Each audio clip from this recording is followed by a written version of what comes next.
آخرت کے دن تو اللہ تعالیٰ نے اپنا نام ہی رکھا ہے، لمن الملک اليوم، آج کے دن کس کی بادشاہت ہے؟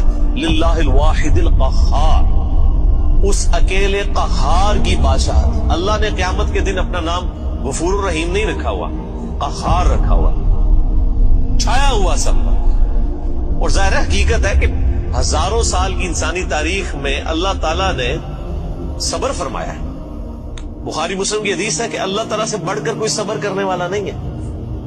لوگ اس کے لیے اولاد تجویز کرتے ہیں، اسے گالیاں دیتے ہیں اولاد تجویز کر کے، لیکن پھر بھی ان کا رزق بند نہیں کرتا۔ سب سے بڑھ کر صبر فرمانے والا اللہ ہے، لیکن یہ صبر اس دنیا کی زندگی تک۔